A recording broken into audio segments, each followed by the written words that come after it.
capital. Well, staying global, talks between the U.S., 5 other world powers, and Iran have been extended through Monday. So the topic, crafting a nuclear energy deal.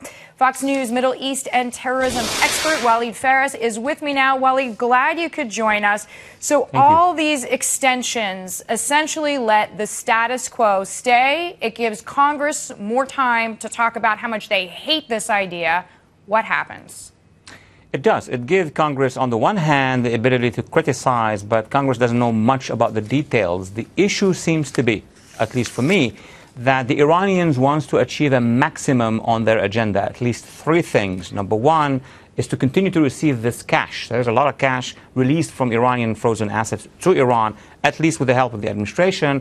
Number 2, that all sanctions will be lifted later. And 3, that the Iranian influence in the Middle East will not be touched. Now, at one point, the administration is going to tell the Iranians, look, we have extended too much. Now is your time to come forward. Will that be Monday, or they're going to extend more? We don't know.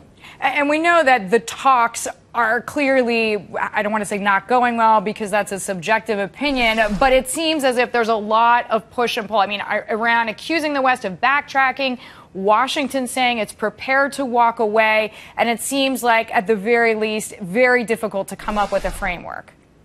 Well, on the one hand, if the Obama administration says, I will walk away if, and on the other hand, if Iran's regime is saying, I'm not happy, this tells us that both of them are not going to break these negotiations, because the administration is getting the idea that eventually Tehran will come forward, and Tehran knows that it is getting cash. So, as you just said, it is a status quo that is moving. The issue is till what time the administration can allow itself to give that much time. That is a policy question, policy answer. Walid, I just want to ask you your opinion. Iran, this whole framework is saying we want nuclear power because we want to use it for peaceful purposes, such as using it for electrical power, as a lot of Europe does. And of course, there are many nations in the West, Congress saying there is no way that Iran wants this only for peaceful purposes. Sum total, what is your take?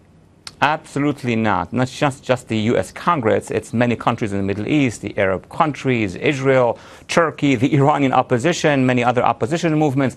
The Iranian regime wants the nuclear power to marry it with what it is developing right now, which is long-range missiles, to have a deterrence force. And why would they need this deterrence force? To protect themselves from their own opposition, meaning making sure that nobody is going to intervene in their own domestic politics, and at the same time to maintain their hegemony. They are in Iraq, in Syria, in Lebanon, in Yemen, and planning on going even further. That's the real reason for why they want nuclear military power in their hands. Walid, thank you so much. Love having you with us. Walid Phares, Fox News, Middle East and terrorism expert. When we come